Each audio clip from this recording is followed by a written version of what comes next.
Ketua Dewan Perwakilan Daerah Sultan Bahtiar Najamuddin menyarankan biaya makan bergizi gratis dibiayai dari dana zakat dan sedekah. Menurutnya, pemerintah membutuhkan dana yang lebih untuk menyukseskan program makan bergizi gratis, sehingga partisipasi dan dukungan pembiayaan dari masyarakat menjadi opsi yang perlu disiapkan pemerintah. Memang negara pasti di bawah Pak Prabowo, Mas Gibran ini betul-betul ingin program makan bergizi gratis ini maksimal. Hanya saja kan kita tahu semua bahwa anggaran kita juga tentu tidak akan semua dipakai untuk makan gizi gratis.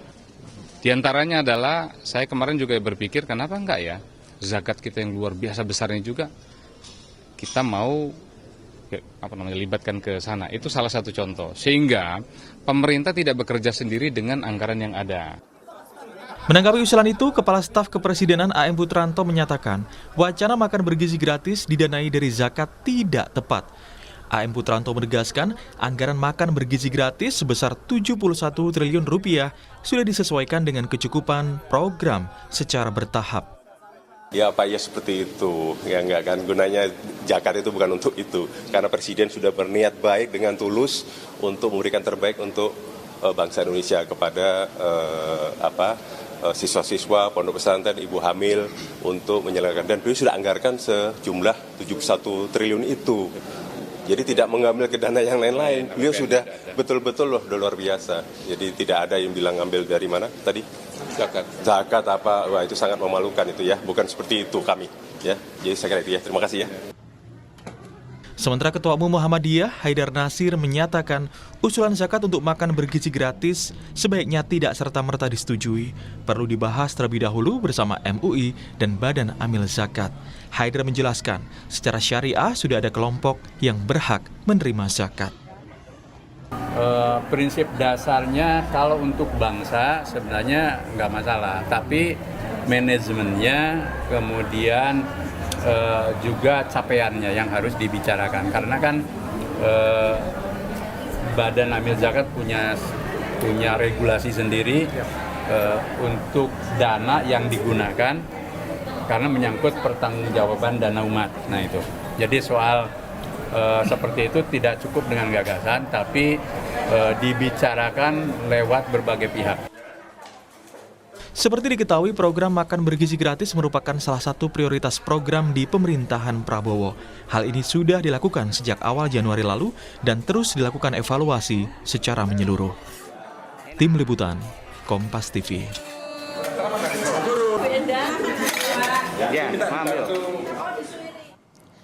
Saudara, kita akan dialog di pagi hari ini. Setidaknya ada 71 triliun APBN dikerahkan untuk program makan bergizi gratis atau MBG di bawah pemerintahan Prabowo Gibran. Dan anggaran ini dinilai cukup besar hingga memunculkan wacana dari Ketua DPD RI yang mengusulkan dana zakat digunakan untuk menyukseskan program makan bergizi gratis. Lantas pertanyaan selanjutnya, bisakah wacana itu terrealisasi? Pagi ini kita akan bahas dengan sejumlah narasumber, diantaranya sudah hadir ke studio, sudah ada Wakil Ketua Umum Majelis Ulama Indonesia, ada Kiai Haji Anwar Abbas. Selamat pagi, Assalamualaikum. Waalaikumsalam. Iya, kemudian juga melalui sambungan daring atau melalui sambungan Zoom, sudah ada Direktur Indonesia Development dan Islamic Studies, ada Pak Yusuf Wibisono. Selamat pagi, Assalamualaikum Pak Yusuf. Waalaikumsalam Mbak Adisti.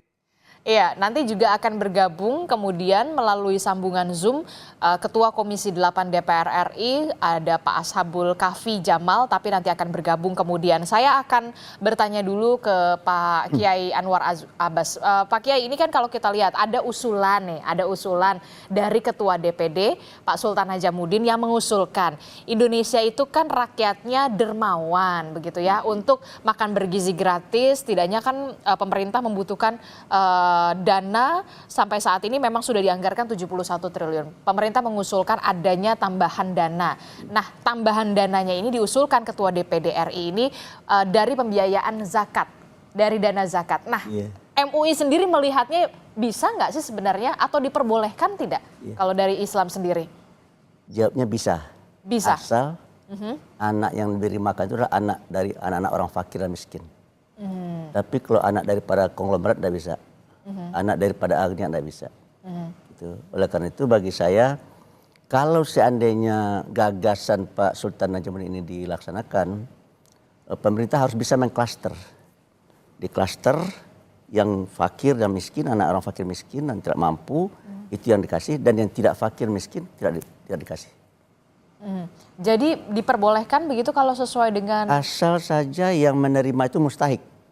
Nah, siapa yang akan menjadi mustahik itu artinya orang yang berhak ya.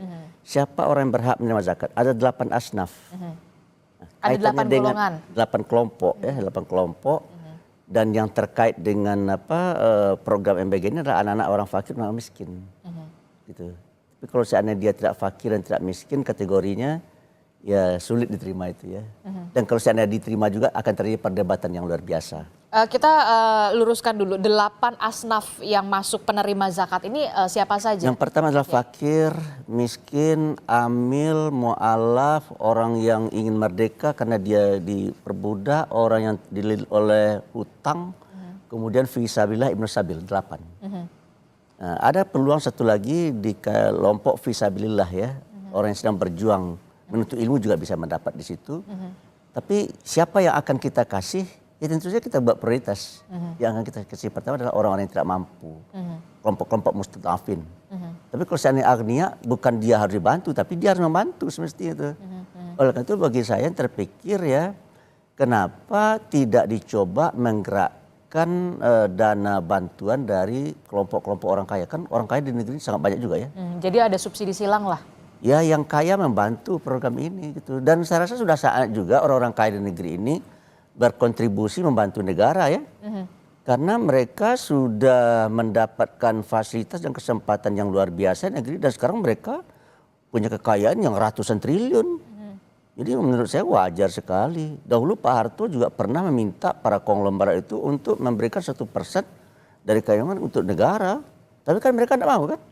Oleh karena itu bagi saya ya, pemerintah harus keras dan tegas ya.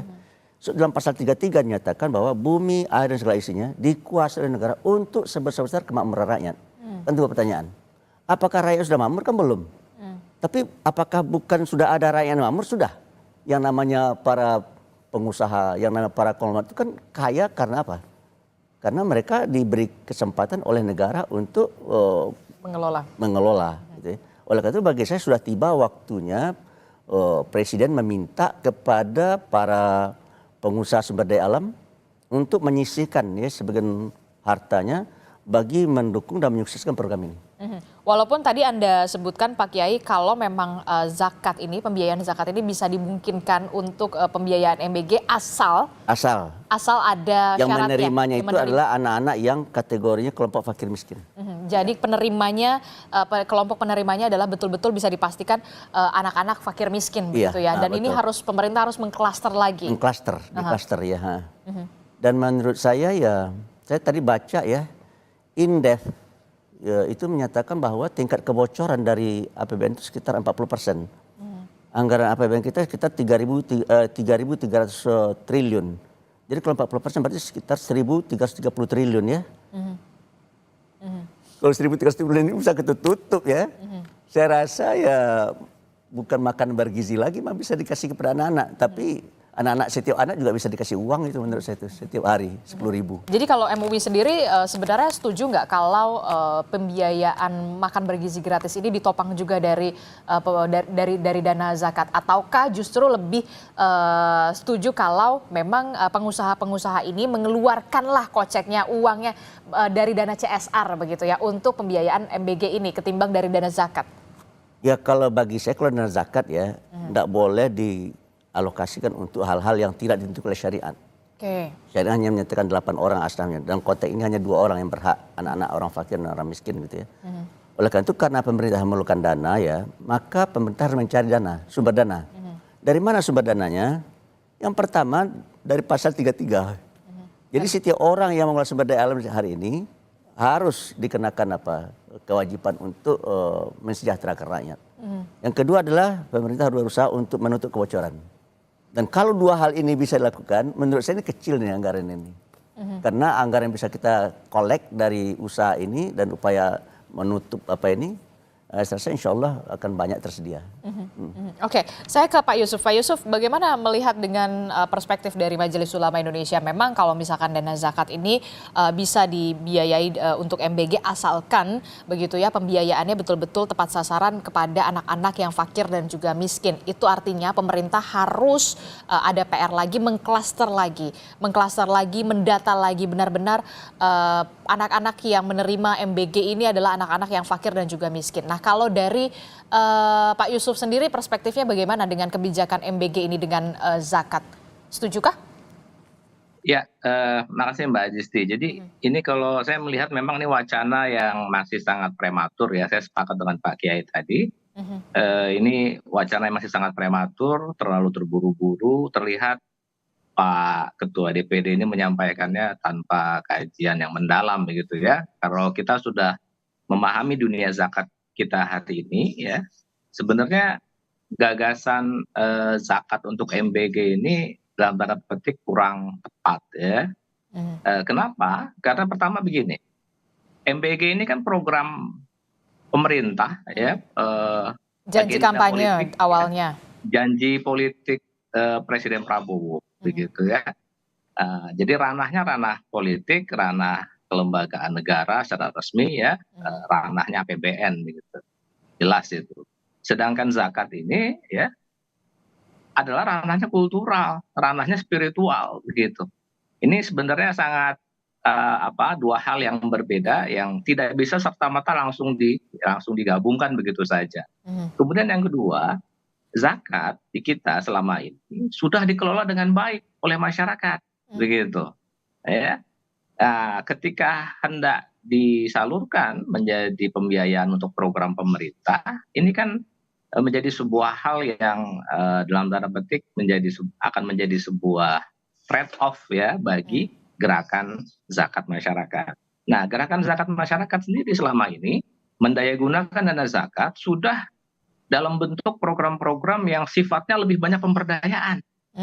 Nah, ini nanti bisa jadi bumerang ini ketika secara sembrono misalnya begitu ya, kita langsung katakan zakat akan bisa disalurkan menjadi program MBG.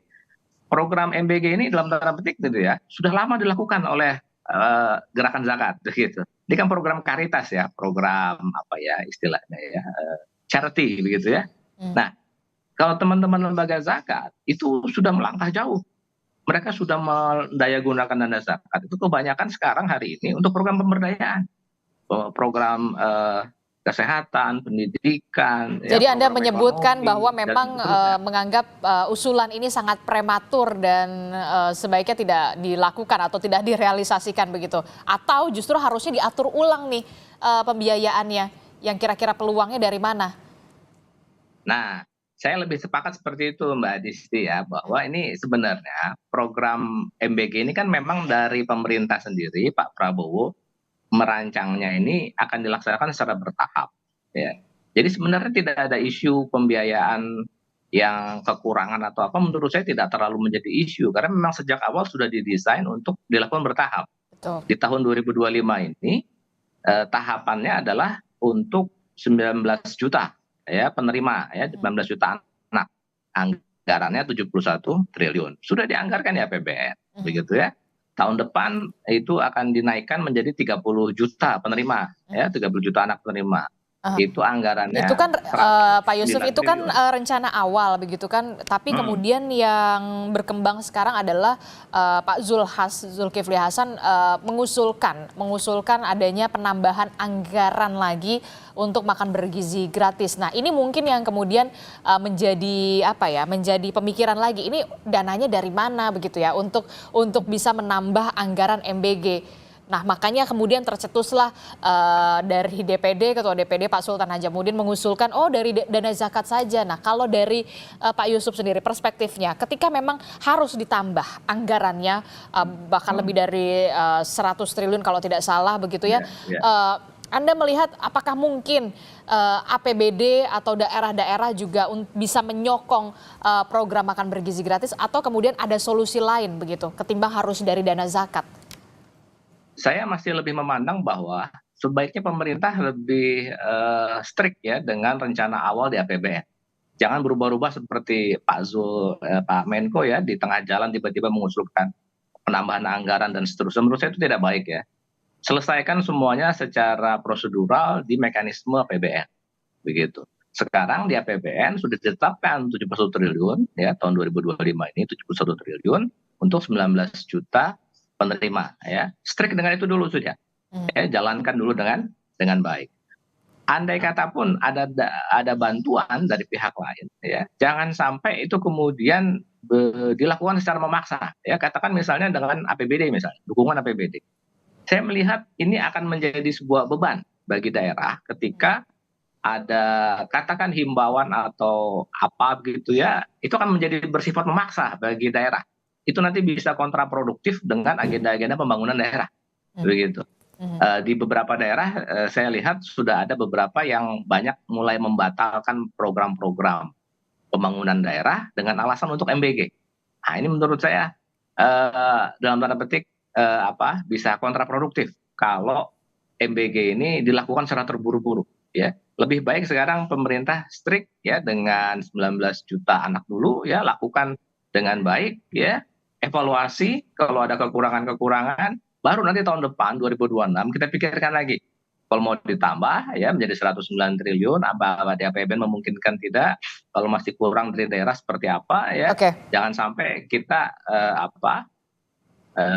demi program yang sebenarnya masih butuh banyak perbaikan ya, kita sudah habis-habisan di awal begitu ya, dengan banyak mengorbankan banyak hal. Menurut saya ini tidak baik ya. Kita jangan mengorbankan hal-hal yang sudah direncanakan sejak lama. APBD misalnya, saya yakin itu sudah dirancang dari jauh-jauh hari ya. Jangan sampai kemudian diganggu, dirubah-rubah lagi ya demi pelaksanaan MBG ini. Lebih baik MBG yang sekarang laksanakan dulu dari rencana awal. Oke, jadi Anda tidak setuju ya ketika memang ada peluang atau kemungkinan daerah untuk bisa membantu mendanai makan bergizi gratis. Nah, lalu bagaimana soal pengaturan ulang? Kalau tadi sempat disebutkan oleh Pak Kiai Anwar Abbas mengatakan mungkin saja pendanaan zakat ini bisa dilakukan untuk membiayai MBG kalau kemudian harus diklaster lagi, harus diatur lagi. Mungkin pemerintah bisa mengklaster lagi. Mana wilayah-wilayah sekolah-sekolah yang memang benar-benar membutuhkan, anak-anaknya benar-benar membutuhkan makan bergizi gratis. Contohnya misalkan di daerah-daerah terpencil, di Papua, kemudian ada di pedalaman Nusa Tenggara, atau di wilayah timur, Kalimantan dan juga Sumatera begitu ya. Mungkinkah ini bisa diatur ulang lagi kalau dari perspektif Pak Yusuf? Ya, sangat mungkin Mbak Adisti ya. Ini catatan terpenting saya ya dari program MBG. Ini program MBG sampai saat ini yang saya lihat ya Mbak Adisti ya, ini desainnya desain program sentralisasi, top down gitu ya. Dari pemerintah kemudian menunjuk katakan pengusaha UMKM besar gitu ya, pengusaha makan besar untuk melakukan pengadaan, kemudian disalurkan ke sekolah. Kalau saya melihat, kalau program ini didesain dengan lebih sifatnya terdesentralisasi dan kemudian melibatkan lembaga zakat, lembaga amil zakat, itu sangat mungkin itu.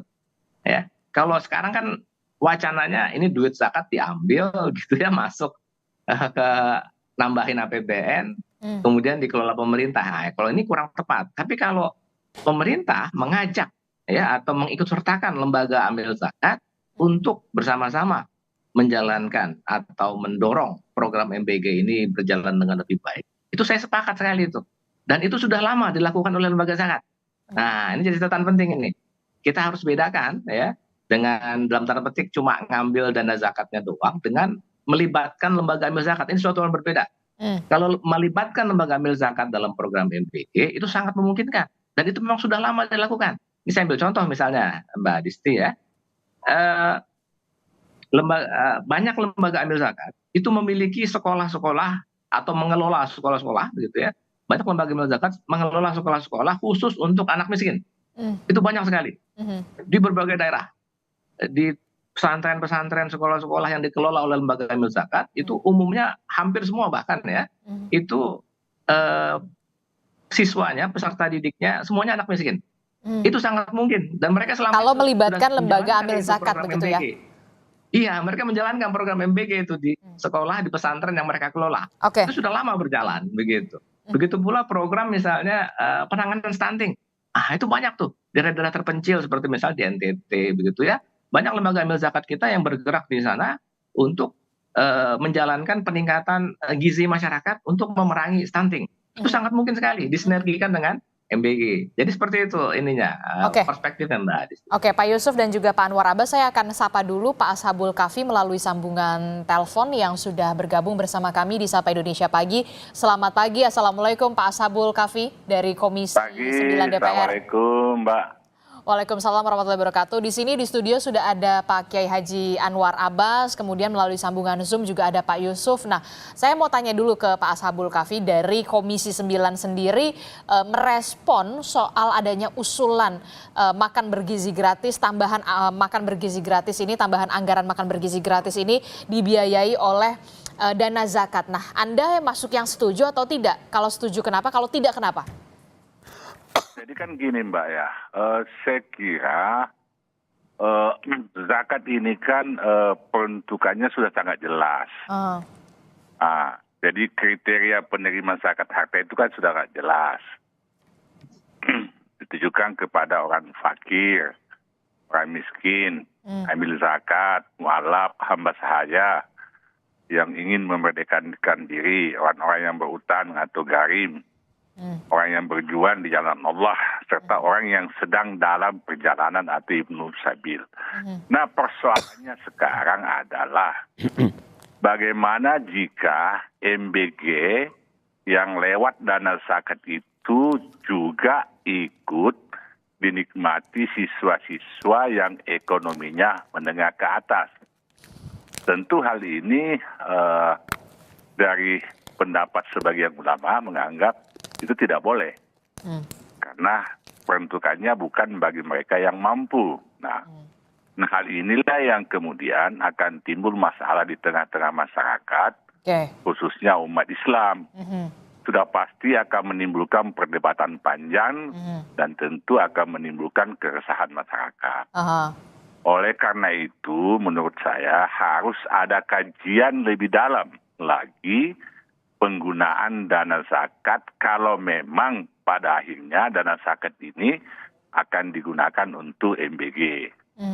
Akan lebih baik jika melibatkan Majelis Ulama Indonesia, ormas-ormas keagamaan, dan lembaga-lembaga negara yang mengurusi zakat, infak dan sedekah seperti Basnas dan Badan Wakaf Indonesia.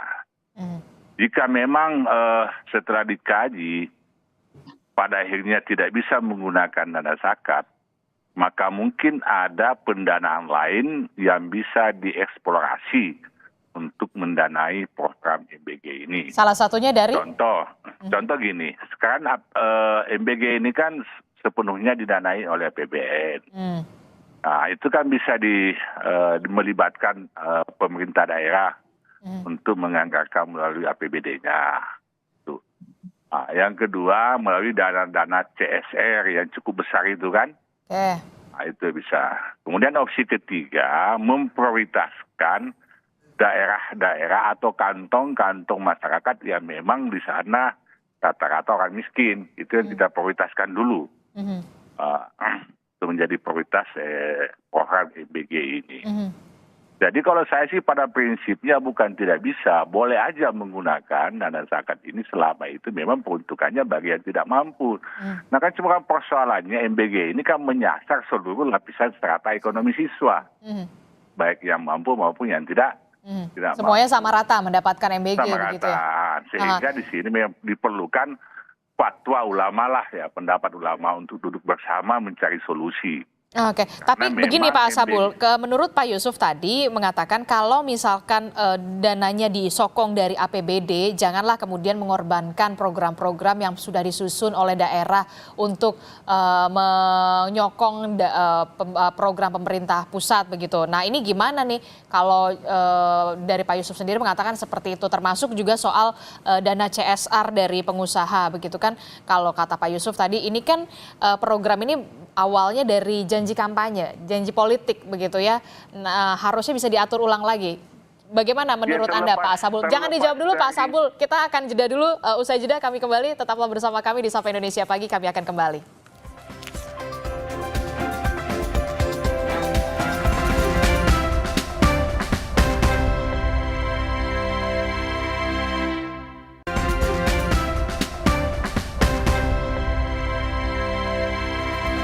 Terima kasih Anda masih bersama kami di Sapa Indonesia Pagi. Saudara, kita masih membahas soal bagaimana pro dan juga kontra adanya usulan dari Ketua DPD Sultan Najamuddin yang menyebut bahwa mengusulkan adanya pendanaan dari dana zakat untuk menyokong anggaran makan bergizi gratis. Masih membahasnya bersama kami ada dari Majelis Ulama Indonesia Pak Kiai Haji Anwar Abbas, kemudian ada Pak Yusuf dan juga Pak Ashabul Kafi dari Komisi 9 DPR. Saya ke Pak Ashabul dulu. Pak Ashabul, tadi menyambung pertanyaan saya, kalau bisa dari DPR, dari APBD, dana APBD juga didukung, disokong dari dana APBD, kalau kata Pak Yusuf, ya janganlah mengutak-atik program-program daerah untuk dikorbankan untuk program pemerintah pusat. Nah, respon dari Komisi 9 DPR ini sendiri seperti apa? Termasuk juga dana CSR. Kalau Pak Yusuf mengatakan kenapa mesti harus pakai dana CSR? Padahal ini kan program berawal dari janji politik.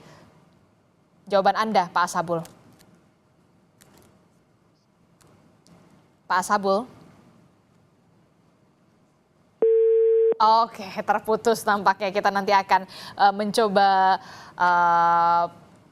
memperbaiki sambungan telepon saya bersama dengan Pak Ashabul Kafi dari Komisi 9 DPR RI. Saya ke Pak Anwar Abbas. Pak Anwar, ini jadi kalau misalkan kalau dari dana CSR, kalau kata Pak Yusuf kan ini kan awalnya dari janji kampanye, dari janji politik begitu ya. Kenapa kemudian harus melibatkan pengusaha begitu? Kalau dari Majelis Ulama Indonesia sendiri bagaimana melihat ini pandangannya? Kalau janji politik itu baik, kenapa tidak? Pertanyaan saya, apakah kita melihat program makan bergizi ini baik apa tidak? Kalau menurut saya baik. Kalau baik, kenapa tidak kita dukung bersama gitu? Nah, jadi oleh karena itu bagi saya ya. Jadi memang niatnya memang baik gitu. Iya. Untuk bisa menciptakan Indonesia emas di 2000. Coba bayangkan ya, banyak anak-anak makan tidak bergizi. Sehingga akibatnya apa yang terjadi? Otaknya cepat lelah berpikir. Sehingga akibatnya apa? Produktivitas bangsa ini akan menurun. Nah, sekarang bagaimana caranya kalau kita ingin maju, produktivitas bangsa ini harus ditingkatkan. Dan Anda berarti setuju kalau misalkan ini bisa dibantu dari dana CSR perusahaan-perusahaan yang mentereng di Indonesia? Ya kalau bagi saya, kalau ada orang yang tidak bergizi ya wajib lah hukumnya bagi kita-kita yang mampu ini untuk membantu itu. Meskipun itu adalah janji politik ya. Ya jadi jangan pula kita, ini sebuah janji yang bagus, lalu kita tidak mau bantu karena kita bukan partai politik itu ya. Jangan begitulah ya. Ini kita menyangkut bicara bangsa dan untuk negara. kemajuan ini bangsa. ya. Saya ke Pak Ashabul dulu ya. Ya. Berarti Pak Ashabul bagaimana bisa mendengar suara Adisti di studio Pak Ashabul? Pak Ashabul? Halo? Ya, bagaimana ini respon Anda soal APBD? Kalau kata Pak Yusuf, janganlah kemudian mengganggu-ganggu lagi dana-dana daerah yang memang sudah programnya sudah disusun begitu. Tapi kalau dana CSR bagaimana? Ini kan janji politik begitu. Nah, kalau Jadi, dari Anda sendiri respon Anda? Terlepas ini janji politik atau apapun juga, dalam pandangan saya, MBG ini adalah program yang sangat mulia kan. Memberi makan anak-anak kita khususnya bagi mereka yang tidak mampu. Betul. Data yang ada ini kan ada 40% siswa itu nggak sarapan Mbak ketika mau menuju ke sekolah gitu kan. Lah terus gimana mereka mau berkonsentrasi belajar? Apalagi dengan jam belajar yang sampai jam 3 sore. Kalau mereka nggak makan, tentu kan lapar. Nah, terkait dengan APBD, ini kan daerah kan kayak DKI itu kan anggarannya luar biasa bukan? APBD-nya kan gede banget itu. Dan saya kira ini MBG harus dipandang sebagai sebuah program nasional. Bukan programnya Pak Prabowo saja, ini program Indonesia. Untuk menuju Indonesia emas 2045 tentu kita membutuhkan generasi emas. Dan generasi emas itu hanya bisa tercipta ketika kita bisa memberikan gizi asupan yang cukup, itu kan, dan pendidikan yang baik. Dan sehingga ini menjadi tanggung jawab bersama. menyangkut masalah CSR, di zaman Pak Soeharto kan juga sudah ada sebenarnya CSR, walaupun bersifat pribadi. Ada namanya kemarin kan Bapak Angkat, mengasuh anak-anak yang tidak mampu, menyekolahkan anak-anak yang tidak mampu. Nah, CSR yang ada sekarang kan cukup besar itu, Bu. Dari perusahaan-perusahaan besar itu kan bisa dilibatkan itu. Jadi Anda setuju Jadi ketika saya perusahaan-perusahaan setuju. besar di Indonesia ini dilibatkan untuk menyukseskan setuju. program makan bergizi gratis? Sangat setuju kalau saya, Pak. Sangat setuju. Karena itu tadi, generasi emas 2045, Indonesia emas itu hanya kita bisa capai ketika kita menyiapkan generasi emas hari ini. Dan salah satu faktor ialah memberikan asupan gizi yang cukup, pendidikan yang baik. Rata-rata IQ anak Indonesia hari ini kan berada di bawah angka 80%, Pak. Iya kan? Kita berada di urutan 124 di dunia. Nah, salah satu solusinya itu memberikan gizi yang cukup. Iya, saya sepakat soal itu. Bagaimana menciptakan sumber daya manusia anak-anak Indonesia kita yang cerdas, bebas dari stunting, begitu dengan makan bergizi gratis. Tapi yang kemudian menjadi pertanyaan saya selanjutnya, kalau dari Anda sendiri, dari pendapat Anda sendiri, Pak Ashabul, Anda lebih setuju pembiayaan tambahan anggaran program makan bergizi gratis ini dari dana zakat ataukah dari APBD? Dibantu APBD atau kemudian dari perusahaan-perusahaan swasta di Indonesia yang cukup besar untuk bisa membantu program makan bergizi gratis, ataukah kemudian mengatur ulang siapa-siapa saja sebenarnya yang menerima manfaat dari MBG ini benar-benar anak-anak yang benar-benar membutuhkan? Kalau saya sih lebih setuju diatur ulang. Diatur ulang? Diatur ulang. Jadi memang kita sasar anak-anak atau wilayah-wilayah kantong daerah miskin, itu yang kita prioritaskan. Gitu. Iya. Kalau memang persoalan anggaran MBG ini menjadi kendala, kan gitu kan, kendala. Karena kita paham juga Pak Presiden kita ini kan sementara berkompromi dengan kondisi APBN kita yang ada hari ini, itu kan. Nah, kalau saya sih kalau bisa menyasar ulang. Jadi kan yang sudah mampu ngapain lagi dikasih makan, gitu kan? Bisa jadi malah makanan di rumah lebih baik dari ada yang di sekolah. Gitu. Saya sepakat itu, oke betul. Itu. Tapi gini Mbak, masalahnya hari ini bukan persoalan mampu dan tidak mampu. Banyak orang tua yang nggak mampu menyiapkan sarapan pagi. Mereka pergi kerja jam 5, suami istri kan. Nah, itu juga masalah gitu kan. Tapi kalau saya prioritas utama itu disasar dulu lah.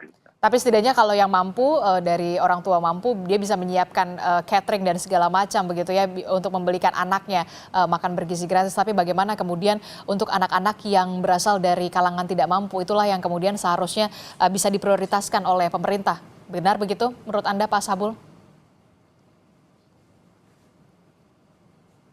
Pak Ashabul? Baik, kita terputus lagi sambungannya. Nah, gimana nih Pak Kiai? Saya ke Pak Yusuf dulu ya. Pak Yusuf, kalau dari Pak Ashabul sebenarnya kalau pendapat pribadinya lebih baik diatur ulang sajalah begitu. Kalau memang anggarannya memang terbatas sebenarnya begitu lah. Tidak usah dipaksakan. Atur saja penerima manfaat itu benar-benar orang yang anak-anak yang memang berasal dari kalangan yang tidak mampu. Jadi tidak semua disamaratakan begitu menerima makan bergizi gratis. Anda setuju dengan pendapat Pak Ashabul? Nah, menurut saya itu bagus Mbak ya. Kita memang sejak awal kan melihat program ini tidak ada yang bilang program ini jelek ya. Ini program bagus ya. Program makan bergizi gratis ini dalam konteks peningkatan kualitas SDM kita itu sangat bagus ya. Dan kita sangat sepakat itu. Cuma pelaksanaan program ini yang sekarang berjalan ini kan kita lihat banyak sekali kekurangan. Nah, kalau kemudian kita langsung terburu-buru menggelontorkan ratusan triliun, minta sana sini untuk membantu, ini kan bisa terjadi potensi pemborosan sumber daya gitu kan, kita sayangkan ya. Jadi lebih baik sekarang, betul sekali saya sepakat, kita fokuskan dulu di tahun-tahun awal ini ya, pelaksanaan MBG ini benar-benar untuk kelompok terbawah, kelas terbawah kita begitu ya. 40% kelas terbawah kita yang benar-benar membutuhkan bantuan, dan kita pikirkan lagi caranya juga. ya. Ini kan program besar ini, sangat complicated ya. Dan jangka Nah, ini panjang, sekarang yang Pak Yusuf. dipilih, yang dipilih pemerintah ini kan sekarang pendekatannya top down, Mbak ya, sentralistis ya, dari atas. Bahkan Pak Prabowo mendirikan kementerian khusus ya, Badan Gizi Nasional gitu ya, untuk mengurusi program khusus, untuk mengurusi program ini. Menurut saya kemudian top down ke bawah sampai ke dapur umumnya ya, sampai melibatkan TNI segala macam gitu ya. Menurut saya ini kurang tepat begitu. Harusnya bisa lebih baik. Ada dua hal. Sebenarnya ada dua pendekatan yang bisa lebih baik. Pertama adalah pemberdayaan sekolah. Jadi serahkan ke sekolah, serahkan ke komite sekolah, ke orang tua murid ya, untuk pelaksanaan program ini. Ini akan jauh lebih efisien, lebih baik, dan sesuai dengan kebutuhan sekolah. Tapi soal standarisasi gizinya itu juga harus difikirkan kan Pak Yusuf, itu yang kemudian Betul, harus menjadi ya, pemerintah fokusnya. hanya bicara tentang standarisasi aja. Tapi pelaksanaan itu bisa diserahkan ke masing-masing sekolah. Itu akan jauh lebih efisien dan mencegah penyalahgunaan, korupsi dan seterusnya. Lebih minim ya. Penyaluran dananya lewat pos. Kita udah punya. Nggak perlu mendirikan lembaga baru sebenarnya. Kita selama ini udah punya penyaluran dana itu melalui pos. Begitu sangat mungkin disinergikan. Atau yang kedua, pemberdayaan keluarga. Nah, ini sebenarnya akan jauh lebih bersifat jangka panjang. Pendekatannya memang tidak proyek ya, tapi memang capek ya sifatnya pemberdayaan keluarga itu, apalagi memberdayakan keluarga miskin ya. Jadi salah satu permasalahan terbesar kita dengan stunting adalah ini kemiskinan pangan, Mbak. Jadi ini bukan cuma gara-gara orang miskin ya, tapi karena mereka itu secara literasi, secara pengetahuan, kapasitas untuk memilih, mengolah dan mengkonsumsi makanan itu sangat buruk begitu. Nah, ini banyak juga terkait dengan korporasi pangan kita yang sekarang hari ini sangat komersial sekali ya. Nah, ini pemberdayaan keluarga menurut saya akan sangat mungkin dikelola misalnya dengan program PKH misalnya. Kita punya program keluarga harapan, selama ini sudah berjalan, sudah sangat bagus begitu ya. Bisa disalurkan melalui dana PKH, bisa melalui dana bansos yang lain dan seterusnya. Itu sangat mungkin. Sambil kita memberdayakan keluarga, kita punya BKKBN ya, kita sudah punya juga Kementerian Anak, Perlindungan Wanita dan seterusnya. Itu sangat mungkin dilakukan. Oke, baik. Bisa jauh lebih baik skemanya kalau kita bisa perbaiki. Oke, baik. Saya tangkap apa yang diperspektifkan dari Pak Yusuf. Kalau Anda sendiri Pak Kiai setuju dengan adanya atur ulang ini, dievaluasi lagi mana penerima manfaat yang memang benar-benar diprioritaskan begitu, anak-anak yang memang benar-benar di daerah terpencil, di anak-anak yang dari kalangan tidak mampu, jangan kemudian sekolah-sekolah yang anak-anaknya banyak sekali yang mampu menerima MBG juga. Nah ini atau kemudian mungkin saja programnya jadi Jumat Berkah begitu ya. Ini kan bisa dikolaborasikan lagi begitu. Kalau dari Pak Kiai sendiri bagaimana? Ini kan makan bergizi. Kalau anaknya sudah makan selama ini selalu makan bergizi kan tidak perlu lagi dipikirkan semestinya. Bertanda pemerintah menduga bahwa banyak anak-anak yang makannya tidak bergizi kan gitu ya. Oleh itu memang dia prioritaskan, dibuat perencanaan yang first priority itu adalah yang memang makannya memang belum bergizi gitu. Oleh karena itu perlu diklaster siapa yang selama ini, kalau perlu diperiksa itu apanya berat badan segalanya, siapa yang belum bergizi dan siapa yang sudah bergizi gitu ya. Saya rasa tidak apa-apa itu untuk supaya jangan terjadi penghamburan dana untuk hal-hal yang tidak perlu. Anak ini sudah bergizi, masa ditimpu juga dengan makan yang lebih bergizi lagi kan begitu ya. Cuma saya punya saran satu ini ya. Ini setelah saya lihat anak-anak makan ya, ini makannya tidak mencermin kebersamaan. Oleh karena itu menurut saya saran ya, supaya ketika makan itu mereka berhadapan-hadapan. Jangan kayak sekarang nih. Ini kan kayak belajar dalam kelas ya. Di meja masing-masing. Di meja masing-masing. Kalau menurut saya, jangan hanya sekedar nilai gizinya saja yang kita ambil. Nilai kebersamaan juga, nilai kegembiraan juga gitu. Kalau kayak gini nih anak-anak kurang gembira nih. Tapi kalau seandainya makan mereka berhadapan nih, bisa buat mereka, lingkaran begitu ya. Iya, buat lingkaran, mereka bertegur sapa, berlomba-lomba makan. Jadi ada rasa perut kenyang, makannya makanan bergizi, ada rasa kebersamaan, dan ada kegembiraan. Jadi di blended itu semuanya itu gitu. Jadi kita bisa mendapatkan nilai yang beraneka dari penyelenggaraan makan bergizi ini gitu. Bisa begitu. Oke, berarti kalau dari Majelis Ulama Indonesia sendiri berpandangan perlu diatur ulang perlu dibuat perencanaan yang betul-betul dan saya terus terang saja ya jangan dipaksakan, itu dulu yang pertama ya. Jangan dipaksakan. Jangan dipaksakan. Kalau seandainya dana pemerintah baru 71 triliun, ya laksanakanlah dengan dana yang tersedia gitu.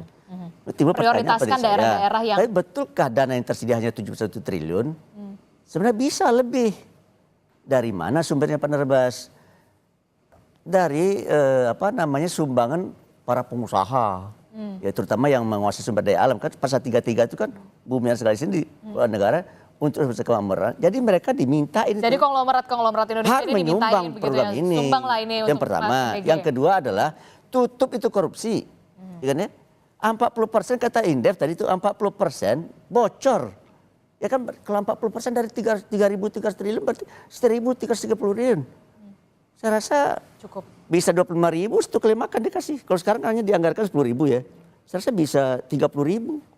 Wah itu ada dagingnya, ada ikannya, ada tempenya. Kalau seandainya kita bisa tutup kebocoran. Jadi oleh karena itu bagi saya Pak Prabowo jangan kan Pak Prabowo sudah menyampaikan tekadnya akan berantas korupsi ya. Ternyata dana kebocoran ini kalau ditutup bisa menutupi program MBG ini. Menurut saya begitu. Ini PR dari untuk pemerintah pusat begitu ya, untuk bisa benar-benar menjalankan program makan bergizi. Begitu Pak Prabowo berani mengusung konsep ini, beliau juga berani membuat keputusan tentang dari mana asal muasal dananya. Menurut saya asal muasal dananya adalah dari pasal 331, dari menutup kebocoran-kebocoran yang terjadi selama ini terhadap anggaran APBN. Oke, terakhir Pak Yusuf, 3 poin menurut Anda poin utama soal MBG ini, soal anggaran. Ya, pertama adalah ini program anggarannya sangat luar biasa besar, jadi sebaiknya perencanaan program ini benar-benar ditata ulang kembali, dipelajari kembali agar benar-benar berjalan dengan baik ya. Kemudian tahapan tadi menjadi penting, betul sekali ya. Saya sangat sepakat bahwa kita sangat penting untuk melakukan pentahapan. Yang kedua adalah program ini sebaiknya benar-benar bertumpu kepada APBN. Jangan mengharapkan pembiayaan dari sumber lain, termasuk APBD sekalipun menurut saya. Sebaiknya jangan ya. Di banyak daerah misalnya kita melihat ya hari ini ya per hari ini tahun ini ada sekian kota yang tidak lagi menjalankan program busway. Program yang ketiga ya gara-gara nggak ada dana begitu. Itu contoh kecil saja begitu ya. Ini tanpa MBG saja sudah seperti itu. Kemudian yang ketiga, sebaiknya kemudian pemerintah melakukan kembali ya reformasi perpajakan dengan serius begitu. Sampai hari ini tax ratio kita masih di kisaran 10,2%. Itu dengan janji program makan gratis Pak Prabowo memang jadi tidak kompatibel. Harusnya tax ratio itu minimal 12-13% tuh kalau kita ingin menjalankan MBG secara serius.